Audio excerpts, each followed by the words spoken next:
Hello friends, welcome to my channel. Friends, आज की इस वीडियो में मैं जीएसटी के इंपॉर्टेंट सर्कुलर नंबर 166/22/2021 जीएसटी के बारे में मैं डिस्कस करने जा रहा हूँ। ये जो सर्कुलर है फ्रेंड्स, वो बेसिकली एक क्लेरिफिकेशन मांगा गया था on certain refund related issues के ऊपर। ये जो क्लेरिफिकेशन मांगा गया था, ये बेसिकली टैक्स पेयर्स और स्टेक होल्डर्स ने मांगा था, जिसको कि यहाँ पे क्लेरिफाई किया गया है। तो वो क्या क्या इश्यूज़ थे और उसके क्या क्लेरिफिकेशंस दिए गए हैं, हम यहाँ पे डिस्कस करने जा रहे हैं। सो पहली इश्यूज़ ये थी कि whether the provisions of sub section 1 of section 54 of the CGST act regarding the time period within which an application for refund can be filed would be applicable in case of refund of excess balance in electronic credit ledger, electronic cash laser.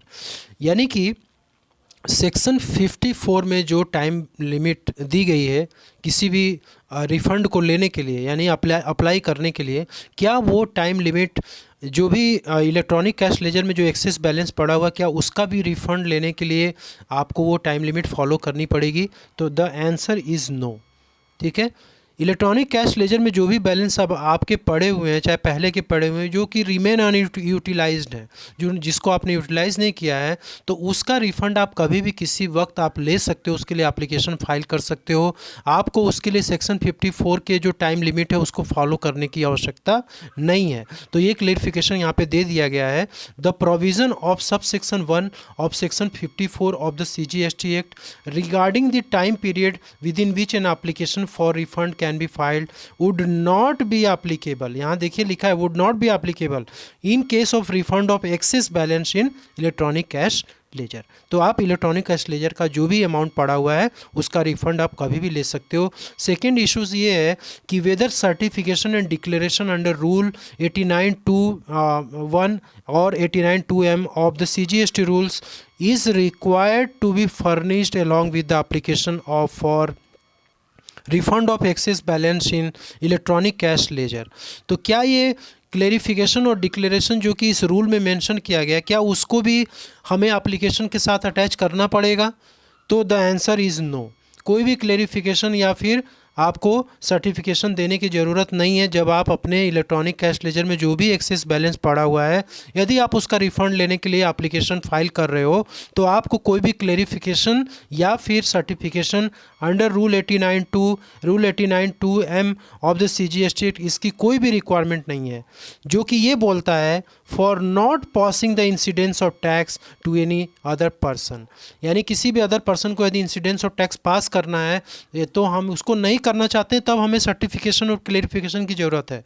Otherwise हमें ज़रूरत इसकी नहीं है। यदि हम अपने electronic cash laser के balance को यदि हम उसका क्लेम लेने जा रहे हैं तो हमें ज़रूरत नहीं पड़ेगी। थर्ड है कि whether refund of TDS TCS deposited in electronic cash ledger under section 51 और 52 of the CGST act can be refunded as excess balance in cash ledger.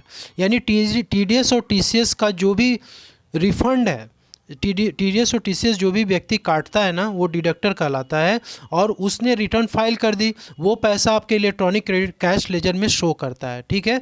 तो क्या वो इलेक्ट्रॉनिक कैश लेजर में जो बैलेंस शो कर रहा है TDS और TCS का, क्या उसका रिफ़ंड लेने के लिए क्या आप उसका रिफ़ंड ले सकते हो? तो इसमें इसके बारे में लिखा गया है, पहले आप देख लीजिए इसमें क्या लिखा गया है।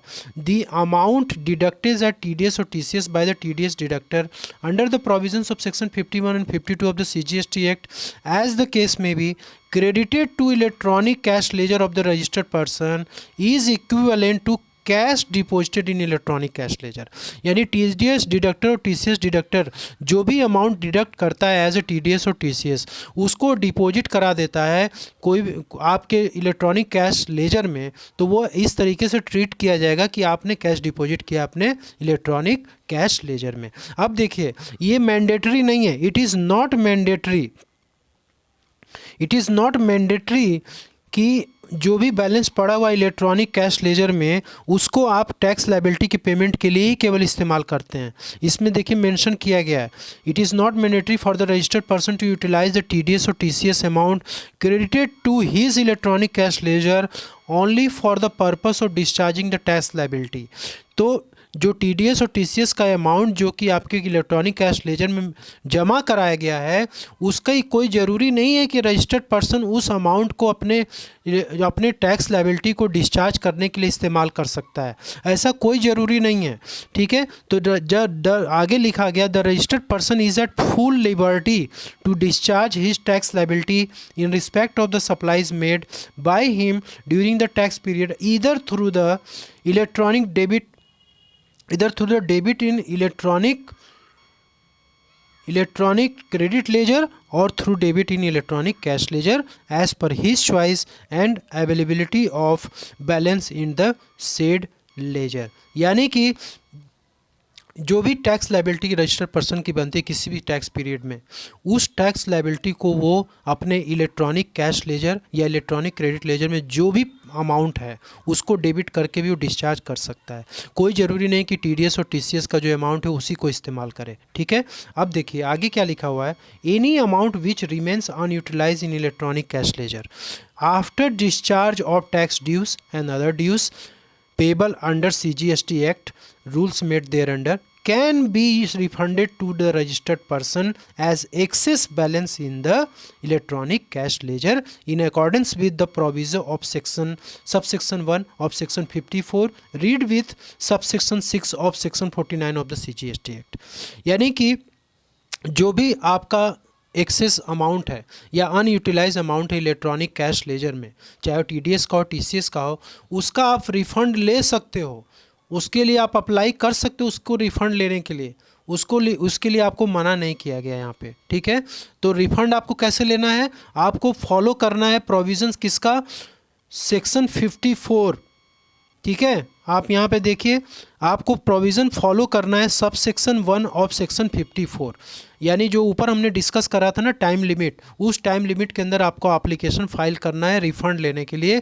जो भी आपके इलेक्ट्रॉनिक कैश लेजर में अमाउंट पड़ा हुआ है TDS और TCS का, आप उसका रिफ़ंड ले सकते हो। तो TDS और TCS का ये कॉन्सेप्ट क्लियर हो गया कि कोई भी बाउंडेशन नहीं है, आप उसका रिफ़ंड ले सकते हो। इसके बाद देखिए यहाँ पे एक इंपॉर्टेंट पॉइंट है कि whether the relevant date for the refund of tax paid on supplies regarded as deemed export by the recipient is to be determined as per clause B of explanation 2 under section 54 of the CGST Act. If so, whether the date of return filed by the supplier or the date of return filed by the recipient will be relevant for the purpose of determining the relevant date for such refund।